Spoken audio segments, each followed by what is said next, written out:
Discovery of spiritual India के कार्यक्रम में आप सबका हार्दिक अभिनंदन, स्वागत। भारत को विश्व गुरु का दर्जा सदियों से दिया गया है। भारत को विश्व गुरु का दर्जा आध्यात्मिकता के आधार पर सभी देशों ने माना है। जो आध्यात्मिकता, वेद, उपनिषद और बहुत सारे ग्रंथ भारत में ही लिखे गए, भारत की इस पवित्र भूमि से भगवान श्री राम, भगवान श्री कृष्ण जैसे महान देवताओं ने जन्म लिया। साथ ही इसी धरती पर बहुत सारे महापुरुषों ने, जैसे आदि शंकराचार्य, माधवाचार्य, रामानंदाचार्य, ऐसे बहुत सारे प्रसिद्ध आचार्यों ने भी इसी धरती पर जन्म लिया। यही वो धरती है जहां पर भगवान श्री कृष्ण के त्रिशूल पर बसी एक नगरी है जिसका नाम काशी है, जिसको हम बनारस भी कहते हैं। वो नगरी की भारत में ऐसे महान देश को पूरे विश्व ने गुरु का दर्जा दिया और हमारी ख्याति भी मानती। आज भारत का सिस्टम है, भारत में जो कल्चर है वो उसमें बदलाव आ रहा है, उसमें डिस्टॉर्शन आ रहा है। हम वेस्टर्नाइजेशन का कल्चर अपना रहे हैं और बाहर के देश के जो लोग हैं वो हमारा कल्चर अपना रहे हैं। इस पर और बातचीत होगी, किस प्रकार से हमें इससे बचना चाहिए, ये किस हद तक सही है, किस हद तक गलत है, और भारत का जो यूथ है वो कैसे ट्रांसफॉर्म हो सकता है, इस पर भी बहुत सारी आज चर्चा होगी। कार्यक्रम को शुरू करने से पहले मैं स्वागत करना चाहता हूँ आज के हमारे महापुरुष संत, जिनको राष्ट्रीय संत का एक दर्जा मिला है और वो सचमुच एक धर्म सम्राट है जो पूरे यूथ को, पूरे भारत को एक नई दिशा आगे कर रहे हैं। मैं बात कर रहा हूँ अनंत श्री विभूषित श्री 1008 विद्या वाचस्पति इंद्र देवाचार्य जी महाराज का। महाराज जी, आपका बहुत बहुत स्वागत है, अभिनंदन है। धन्यवाद महाराज जी, ये कार्यक्रम हम लगातार यहाँ जलगांव के इस पवित्र क्षेत्र से कर रहे हैं। भारत जो पहले विश्व गुरु की जिसको दर्जा मिला था और भारत को पूरे विश्व ने विश्व गुरु माना। टेक्नोलॉजी में हम ज्यादा इतने डेवलप नेशन नहीं थे और न हमारे पास इतना ज्यादा पैसा था। आप आईटी की बात करेंगे, कम्युनिकेशंस की बात करेंगे या और कोई साइंटिफिक एडवांस करेंगे, लेकिन हमारे यहाँ पर महापुरुष बहुत सारे आए। उन्होंने इस धरती पर बहुत सारे ग्रंथ लिखे और उन ग्रंथों को हमने अपनाया और बाहर के देशवासियों ने भी अपनाया। बहुत सारे ऐसे संत महापुरुष जो भारत में रहते थे वो बाहर चले गए और बाहर के देशों में उन्होंने प्रचार प्रसार किया और वहाँ के लोगों ने हमारे इस संस्कृति को, हमारे आध्यात्मिकता को अपनाया और उस पर आज भी चल रहे हैं। बीच में 20 साल 25 साल से एक रिवर्स ट्रेंड महाराज जी शुरू हुआ। वो रिवर्स ट्रेंड ये शुरू हुआ कि जो बाहर का कल्चर है, फॉरेन का जो वेस्टर्न कल्चर है, उसका प्रभाव भारत पर देखने को मिला।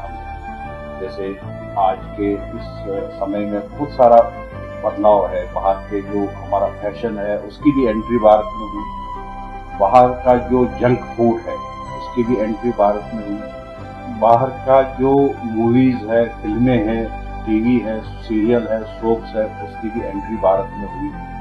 और सबसे जो पीड़ादायक जो काम हुआ वो पोर्नोग्राफी का एंटर करना भारत में, उसका भी हमारे यूथ को पूरा खोखला कर दिया। आजकल हमें भी शर्म बहुत सारी आती है जब हम ये देखते हैं कि आजकल की यंग लड़के लड़कियां वो शराब पीती, क्लब में जाती, सिगरेट पीती है, ड्रग्स खाती। लड़कियां भी, जिनको हमने नारी का दर्जा दिया था, माता, बहन, सरस्वती, लक्ष्मी और दुर्गा का दर्जा दिया था, उनको आनंद आता है। उनको ये लगता है कि अगर हम ये नहीं करेंगे तो हम बैकवर्ड कहलाएंगे। तो ऐसी एक मेंटालिटी भारत में बन गई है कि पूरा वेस्टर्न का प्रभाव भारत के ऊपर आ गया है। और जब हम बाहर के देशों की बात करते हैं तो उनको पसंद आता है हमारे आध्यात्मिकता, हमारे कल्चर, हमारे वेद, हमारे उपनिषद। बहुत सारा शोध मैक्स मुलर ने किया, जो जर्मन यूनिवर्सिटी में उन्होंने बहुत सारा शोध किया। बहुत सारी यूनिवर्सिटीज में बाहर संस्कृत पढ़ाया जाता है, वेदों पर रिसर्च होता है। तो सबसे पहले तो हम आपसे ये जानना चाहते हैं कि ये बदलाव क्यों हुआ, क्यों हमने वेस्टर्न कल्चर को अपनाया और यहाँ के कल्चर को बाहर के लोग अपना रहे हैं, और जो अब ये कल्चर यहाँ पर घुस गया है भारत में, ये कब तक रहेगा, कितना प्रभावित करेगा हमारे यूथ को, हमको, हमारे भारत के सभ्यता को और हमारे वैल्यू सिस्टम को, और इसका समाधान। संस्कृति के हिसाब से हमारे देश में जो भी ये परिकल्पनाएं बढ़ी हैं, जो हमारे चरित्र के विरोध में है, हमारे सुख के विरोध में है और हमारे सिद्धांतों के विरोध में है, जिनसे हमें सुख नहीं है, सुख की अनुभूति है, खाली विनाश की ओर जा रहे हैं। हमें लग रहा है कि हमें सुख मिल रहा है, उन्नति हो रही है, पर हमारे सब धरती जो है हमारी कमज़ोर होती जा रही है उससे। हमारे परिवार, हमारी संस्कृति और हमारी भारतीयता, जिस पर हमें गर्व कहते हैं हम, जो हम बोलते हैं कि हम गुरु प्रधान देश में निवास करते हैं, जो ऋषि मुनियों की धरती का देश है, सूरज चंद्रमा सब यहाँ पे आके पहले नमस्कार करते हैं, ऐसे देश में हमारा जन्म हुआ है। तो पूरी दुनिया तो उसको पहले से नमस्कार करती है, देश को विश्व गुरु के दर्जा से हम पहले से सम्मानित ही हैं समझिए। पर हमने किसी चीज़ को अपनाया, पूरी तरह से हम लोग अपने ऊपर आरोप नहीं लेते देशवासियों के ऊपर। हाँ, हमारी परिस्थितियाँ रहीं, उन परिस्थितियों में हम लोग उन चीज़ों से जुड़े, क्योंकि हम किसी की संस्कृति को दुनिया में अपने से अच्छी नहीं मानते। भारत की विश्व की सबसे अच्छी संस्कृति अगर कहीं निवास करती है तो भारत की है। तो इसको सभी लोग लेना चाहते हैं, जन्म जन्मों से, लाखों वर्षों से सारी दुनिया यहाँ से लेके जा रही, ज्ञान विज्ञान तप जप, और उससे वो अपने अपने टापुओं का, अपने अपनी जगहों का, स्थानों का निर्माण कर रहे हैं, उन्नति कर रहे हैं, और हमें उस चीज़ का नुकसान हो रहा है। हाँ, तो जैसे अभी भारत में आप देख लो, जहाँ सोने की खदानें हैं, वहाँ के जो लोग हैं, जहाँ सोने की खदान है, कोयले की खदान है, तो वहाँ के लोग कोई मालिक नहीं है उसका। खदान उनकी है, जगह उनकी है, क्षेत्र उनका है, और उस संपत्ति के मालिक दूसरे प्रांतों के लोग हैं, मालिक खदानों के, और दूसरे लोग ही खोद रहे हैं वहाँ से और खोखला कर रहे हो जगह को, चाहे वो हमारे देश में ही है। हाँ, तो गंगा महाराष्ट्र में नहीं बहती है, गंगा उत्तर भारत में बहती है, काशी में बहती है, पर वो गंगा काशी वालों को कितना लाभ नहीं दे रही जितना दूसरे लोग बोतलों में भर भर के ले जा रहे हैं उसको। तो इस प्रकार से लोगों को ऐसा लगता है, हमारे देश में जब ईस्ट इंडिया कंपनी का आगमन हुआ 200 वर्ष पूर्व, तो उस समय जो है हमारा देश तो पूरी तरह से प्रभावित था मुगल साम्राज्य से। उस समय भी हम लोग अपनी सारी संस्कृति खो बैठे थे, गुलाम हो गए थे मुसलमान समृद्धि के। तो उनकी संस्कृति के बाद में अंग्रेजों का शासन आया, तो अंग्रेजों के शासन में हम लोग पूरी तरह से अपनी संस्कृति हीन हो गए, क्योंकि मुसलमानों की संस्कृति 800 साढ़े 800 साल थी, तो उनके यहाँ बलात्कार करने का विधान था। उसके बाद में फिर उनको अपहरण करके फिर अंग्रेज लोग आ गए, तो उनके यहाँ पर इस तरह का नहीं था, पर वो वैश्यालय खोल लिए थे उन्होंने यहाँ आके। तो कुल मिलाकर ये है कि जिस प्रकार की संस्कृति में हम लोग जीते हैं 100 साल से ज़्यादा, तो उसके 60% अंश जो है हमारी जनरेशन में ऑटोमेटिकली पैदा हो जाते हैं। तो हमें वो लिए नहीं वहाँ से, ऑटोमेटिकली वो वंश पैदा हो गया। 200 वर्षों में अंग्रेजों ने जो यहाँ बलात्कार किए या वैश्याओं के साथ जो किया, उससे जो औलादें पैदा हुई, उनमें वो जेनेटिक खून पैदा हो गया, उसकी वजह से वो गुण आ गए, और वो गुण आए तो वो उसकी वृद्धि हुई। तो उसके बाद अंग्रेजों को तो चलो चले गए अंग्रेज, पर यहाँ पर बहुत सारी संस्कृति, कानून, विधान, संविधान, उन सारी चीज़ों को छोड़ के गए, और उनके जो फॉलोवर्स थे, उनके शासनकाल में जो लोग उनसे जुड़े थे, जो नेता थे या साहब थे, अफसर थे, भारतीय लोग अंग्रेजी शासन में भी साहब थे, कुछ अफसर भी थे। तो जो अफसर थे, जिनको फायदा हुआ, अंग्रेजों से लालच फायदा हुआ, उन लोगों ने उस संस्कृति को पूरी तरह से अपनाया था। उनकी औलाद तो उसमें पैदा हुई, क्योंकि 200 साल का काल इतना होता है कि आदमी 4 बार मर सकता है, उसमें पैदा हो सकता है। तो हम लोग एक तरह से अंग्रेजों की औलाद ही हो गए। हमने अंग्रेजी को लिया नहीं कहीं से, पाश्चात्य संस्कृति का खून हमारी रगों में आया, खुद वो यहाँ निवास करते थे इसलिए आया वो, और अपने प्राणों से सबको प्यार है, तो अपने प्राणों की आहुति देने से बेटर लोगों ने समर्पण ही समझा कि भाई समर्पण कर दो, प्राण तो बचेंगे कम से कम। तो इसलिए ऐसा ये जल्दी से जल्दी असर भारत पे हुआ। हाँ, उसके बाद में वो लोग चले गए, उसके बाद में आधे से ज्यादा लोग भारतीय जो है वो उनके साथ चले गए, बहुत लोग, हाँ, जो चले गए उनके साथ बहुत सारे लोग चले गए, और जो लोग नहीं चले गए वो प्रभावित हो गए उनकी संस्कृति से, उनके चरित्र से, गुणों से, और उनमें उस चीज को लगा उनको ये इंटरेस्टेड है या उन्नति है या कैसे भी है। तो धीरे धीरे करके वो जो कल्चर यहाँ रुका, उनके जाने के बाद में तो ये देश गरीब हो गया, पूरा खोखला हो गया ना। तो उसके बाद में जो विज्ञान था, जो पढ़ाई का सिस्टम था, वो भारत में आया, तो उनका था वो 200 साल इंग्लैंड का, तो उसकी वो जा नहीं सकता, कोई भी जो चीज आ जाए वो जाती नहीं पूरी तरह से, जल्दी नहीं जाती। हाँ, बहुत लंबा समय लगता है उसको। हाँ, तो वो लंबे समय तक लगने वाली बात जो है, उसकी एक तरह बहुत वृद्धि होती है उसमें। तो अभी जो काल चल रहा है, ये वृद्धि का काल है उसका, कुसंस्कारों का। तो इस समय हम लोग कुसंस्कारों के साथ में वृद्धि कर रहे हैं, क्योंकि हमारी जो संस्कृति है, जो संस्कार है, वो हमारे हो गए अंग्रेजी।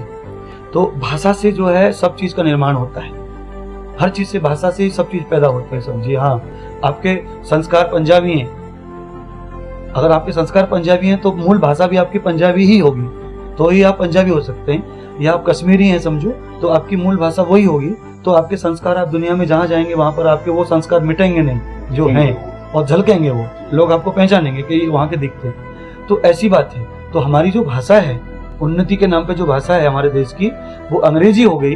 अंग्रेजी हो गई तो हमारे संस्कार भी, हमारा चरित्र भी, हमारे परिवार भी, हमारा रहन सहन खान पान भी अंग्रेजी होगा, क्योंकि ये साधु सिद्धांत वेदों का। हाँ, क्योंकि हम कोट पहने, टाई पहने, हम जूता पहने, सॉक्स पहने, और ये सब चीज पहनने के बाद मोटरसाइकिल लेवें, बैग लटकाएं, और फिर हम संस्कृत पढ़ने जाएं। आप 100 साल पढ़ लीजिए, कभी नहीं पढ़ पाएंगे आप उसको। भाषा का प्रभाव इतना है। और आप धोती पहने, लंगोट लगाएं, तिलक लगाएं, फिर आप अंग्रेजी पढ़ने की कोशिश करें, वो भी नहीं कर पाएंगे। नहीं, दोनों में भेद है। हाँ, दुनिया की किसी भी संस्कृति को हमें देखना है तो हम एक ही चीज को देखेंगे कि उसकी जो जननी है वो भाषा है। हाँ, दुनिया की कोई भी भाषा संस्कारों को जन्म देती है, और संस्कारों से ही संस्कृति का निर्माण होता है। हाँ, तो एक तो होता है कि हम जब जन्म लेते हैं बच्चे के रूप में, तब हम उस संस्कृति को फॉलो करते हैं। हाँ, अगर वो संस्कृति हमारी उचित है अनुचित है, वो हमारे संस्कारों पर निर्भर होता है। अभी हम लोग हिंदू घर में जन्म ले रहे हैं और पंडित के घर में जन्म लिया है, वहाँ यज्ञ हवन होता है, तो हमारे वो संस्कार तो ऑटोमेटिकली हमें हैं। उसके बाद में जो हमारे भाषांतर, जो संस्कृति चेंज होती है, तो हम जैसे हम स्कूल में चले गए पढ़ने, हॉस्टल में रुके, वहाँ अंग्रेजी पढ़ रहे हैं, CBSE पढ़ रहे हैं, इंटरनेशनल पढ़ रहे हैं, DPSC पढ़ रहे हैं, तो उस पढ़ाई के हिसाब से जो नए संस्कार आते हैं, जो आपकी जो पीढ़ा है, ये जो इस लड़कियाँ ड्रग्स ले रही हैं, ये ले रही हैं, तो वो माँ बाप के घर में नहीं ले रही थी, वो वहाँ ले रही है जहाँ संस्कृति बदली उनकी। भाषा से फर्क प्रभाव आया। बिल्कुल, भाषा से संस्कार प्रबल होते हैं ना, भाषा में ही संस्कार होते हैं। गायत्री मंत्र हम क्यों बोलेंगे, ओम क्यों बोलेंगे, वो भाषा है। हाँ, गायत्री मंत्र को अंग्रेजी में हम नहीं बोल रहे ना, और कितना भी बोल लो, उच्चारण वही रहेगा उसका। आप अंग्रेजी में लिख लो उसको, बोल लो, पर उच्चारण जो है मंत्रों का भी अंग्रेजी भाषा से चेंज होता नहीं। आप कोई भी मंत्र श्लोक बोलें, आप श्लोक बोलेंगे तो आप अंग्रेजी में उसे बदल नहीं सकते। इसीलिए वो परम सत्य विद्या है ना, इसीलिए विद्या है वो, इसीलिए उसको सनातन और सारा विश्व इसीलिए उसको मानता है। हाँ, दूसरी किसी भी भाषा को आप भाषा चेंज करेंगे तो उसके अर्थ, मीनिंग और चेंज, बोलने की ट्यूनिंग बदल जाती है, पर श्लोक और मंत्रों की ट्यूनिंग बदलती नहीं है। आप कोई भी अंग्रेजी में आप कोई भी मंत्र बोलिए, आपको बोलना वैसे ही है जैसे आप रियल में संस्कृत में बोलते हैं, ऐसा है। तो आप देखने में अक्षर बदल जाएंगे उसके, पर उसकी लैंग्वेज नहीं बदलेगी, क्योंकि वो इसीलिए उसे कोई चुरा नहीं सकता, उसकी हानि नहीं कर सकता, उसका विनाश नहीं कर सकता। तो हमारी बदकिस्मती ये है कि हम अपनी संस्कृति को ऐसा कमजोर मानने लग गए। उसका कारण है सरकारें हमारी, हमारा परिवार और ये मैं और आप नहीं। हाँ, उसका कारण हमारी सरकारें हैं, संविधान है। हाँ, तो हमारे संविधान को बनाने वाले कुछ लोग थे जिन्होंने संविधान बनाया, फिर सरकारें चलाई शुरू में, उन्होंने उस चीज को, सिद्धांत को आचरण किया है। उस चीज को कई लोग वहां पढ़ के आ गए थे, वही बड़े लोग कहलाए, वही देश के रक्षक कहलाए, और वो थे भक्षक, ऐसा है। तो उनकी कई लोग जो महापुरुष के रूप में जिन्हें हम देखते हैं, उन लोगों की वजह से आज हमारी ये हाल हो रहे हैं भाषा के, संस्कारों के। हालांकि वो चाहे फकीर थे, पूरे हिंदुस्तानी थे वो, पर उन्होंने जो संस्कार लिए, जो उनकी संस्कृति थी अंग्रेजी की, हाँ, और वो देश को बचाने के लिए उन्होंने उसको यूज किया, और आज तक वो यूज हो रहा है मिलिट्री में, आर्मी में, एयरफोर्स में। हाँ, पिनल कोड उन्हीं का बनाए, कानून उन्हीं के जी, तो ये कोर्ट कचहरी सब उनका बनाया हुआ है भाई। जब वो हमसे बहुत कमजोर हैं, तो उनके बनाए हुए सिस्टम को हम क्यों यूज करें अपने देश के लिए, और कर रहे हैं तो हम फंस रहे हैं उसमें, रोज फंस रहे हैं, रोजाना तकलीफ हो रही है हमको हर तरह की। जाति जूत ये हो गया, छुआछूत हो गया, उसके बाद आज आरक्षण हो गए, आंदोलन हो गए, झगड़े हो गए, विरोध हो गया। तो आपस में एक ही देश में रह के आपस में दुश्मन हो गए एक दूसरे के, उस कानून की वजह से। तो उनकी कई चीजें ऐसी हैं जो हमारी संस्कृति से मैच नहीं करती हैं, क्योंकि उनको हम प्राचीन सभ्यता से देखते हैं तो उनका नाम दस्यु है। इंग्लैंड के लोग हैं, अमेरिकन लोग जो हैं, उनको दस्यु के नाम से हमारे वेदों में उनको नाम दिया गया है। दस्यु का मतलब होता है दुष्ट। दस्यु संस्कृत शब्द है, हिंदी का शब्द दुष्ट। हाँ, तो हमने उनको दस्यु का शब्द का संबोधन किया हुआ है प्राचीन काल से, महाभारत काल से। तो महाभारत काल में कई देशों का निर्माण हो गया था, कई देश बस गए थे जो भारतीय थे, जो हमारे आर्यवर्त में रहते थे, पर वो दुष्ट थे, लाचार थे, व्यभिचारी थे, तो उनको देश निकाला दिया जाता था पहले। तो देश निकाले का मतलब है हमारा देश आर्यवर्त जहाँ तक है उस सीमा में उनको निवास नहीं था, जो दुर्जन होते थे। दूसरों की बहन बेटियों को उल्टा सीधा करते थे, तो उनको दस्यु कह करके उनको देश निकाला सजा थी। हाँ, तो 7 समुद्र पार का पानी होता था, जैसे तड़ी पार करते हैं अभी आजकल हम लोग। तड़ी पार का मतलब जिला पार कर दिया और दूसरे जिले में रहो जाके कहीं भी। हाँ, तो ऐसे देश निकाला होता था पहले, आपने वो तो सुना ही होगा, देश निकाले का सब्जेक्ट है। तो उस तरह का दस्युओं को निकाला जाता था।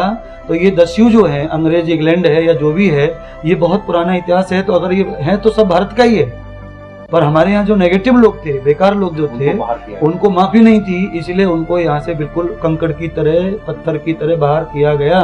दाल में जैसे कंकड़ प्रिय नहीं है, वैसे वो लोग इस समाज को प्रिय नहीं थे, और यहाँ वायरस करेंगे, बुराई करेंगे, समाज को बिगाड़ेंगे और इसमें कलंक लगाएंगे हिंदू संस्कृति में, आर्य संस्कृति में, या इसके गुरुत्व में, भारतीयता में, आर्यवर्तता में। तो उनको निकाला गया दस्यु दे करके, कलंकित करके, और उनकी ही जन्म हुआ, उनका जन्म हुआ। तो चाहे आदमी कितना भी दुष्ट हो, अगर उसकी विद्या है, उसके पास बुद्धि है, तो उसका विकास कहीं भी हो सकता है। उस तरह से चरित्र अच्छा नहीं रहा तो भी विकास करते कई लोग, ऐसा है। तो उनका चरित्र अच्छा नहीं था, पर विद्या और बुद्धि यही की थी उनमें, इसीलिए देश जो है पूरे दुनिया का विश्व गुरु है।